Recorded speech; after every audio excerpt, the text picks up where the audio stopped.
বন্ধুরা, ভারতীয় কিচেনে স্বাগত। আজকে এই যে কড়াই শাক, এখন কচি কচি কড়াই শাক উঠেছে, একটুও কিছু একদম পাকা না, একদম কচি। এই কড়াই শাকটা ভালো করে ধুয়ে পরিষ্কার করে কুচিয়ে নিয়েছি। আলু, বেগুন, একটু শিম দিয়ে এটা ডালনা বানাবো। কড়ায় তেল দিয়ে দিয়েছি, তেলটা গরম হচ্ছে, তার মধ্যে বড়িটা দিয়ে দিলাম।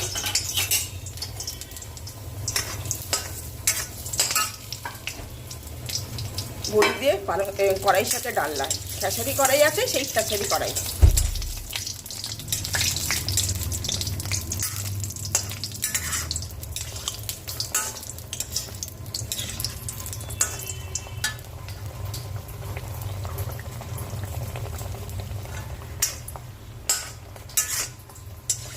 বড়িটা একটু লাল করে ভাজি।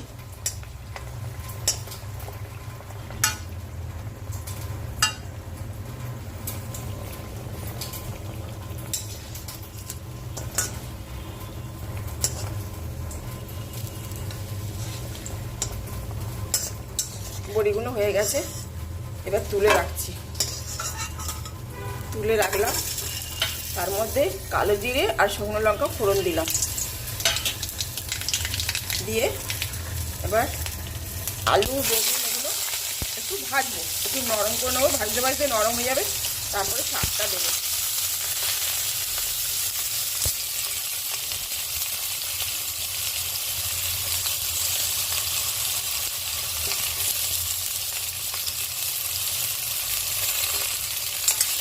এমনি মাঝে মাঝে নেড়ে দেবো, নেড়ে দিয়ে সবজিগুলো একটুখানি নরম করে নিই, একটু ভাজা ভাজা করে নিই।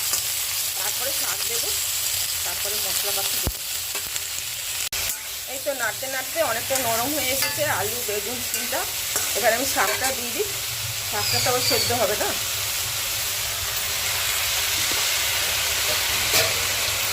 এটা খেসারি কড়াই শাক, হেবি মজা লাগে।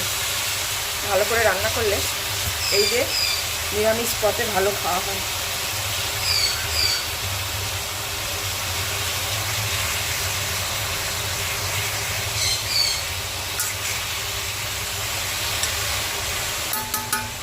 চাপা দিতে হবে, চাপা দিয়ে দিলে নরম হয়ে যাবে। চাপা দিয়ে দিই, একটু পরে আবার দেখছি এটা কতটা নরম হচ্ছে। এই তো অনেকটা নরম হয়ে গেছে।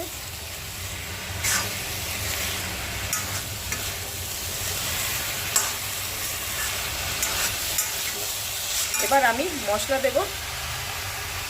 একটু লঙ্কা গুঁড়ো, ধনে গুঁড়ো, জিরে গুঁড়ো আর হলুদ গুঁড়ো, এপাশে নুন, এপাশে চিনি, এই কটা মশলা দেব।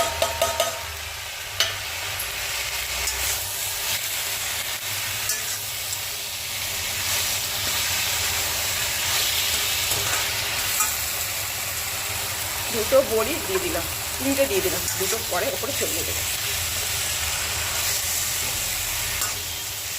বড়িটা ভেঙে গেলে বেশ মাখা মাখা হবে, ভালো লাগবে, ওই জন্য দিয়ে দিলাম।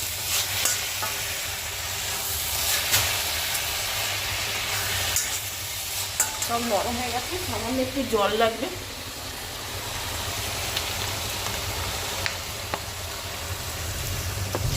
আর দেবো না জল।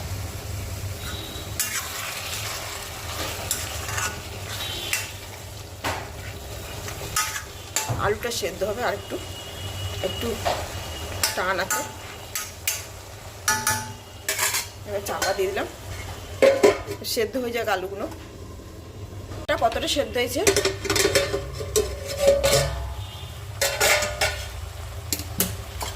এটা অনেকটা সেদ্ধ হয়ে গেছে আর মাখা মাখা হয়ে গেছে। এবার আমি নামিয়ে ফেলবো। কড়াই চাপে ডালনা বানিলাম, আর আহা, আমার তো দেখে খুব পছন্দ হয়েছে। এবার গরম গরম পরিবেশন করব। এবার গ্যাসটা বন্ধ করে দিলাম, হয়ে গেছে।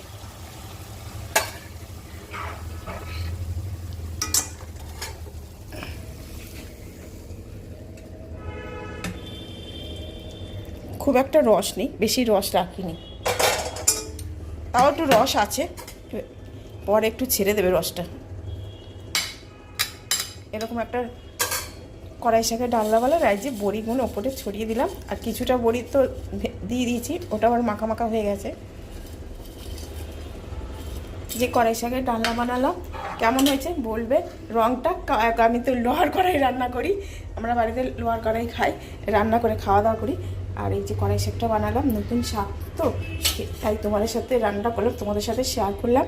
ভালো লাগলে লাইক করো, কমেন্ট করো কেমন হয়েছে রঙটা। টাটা।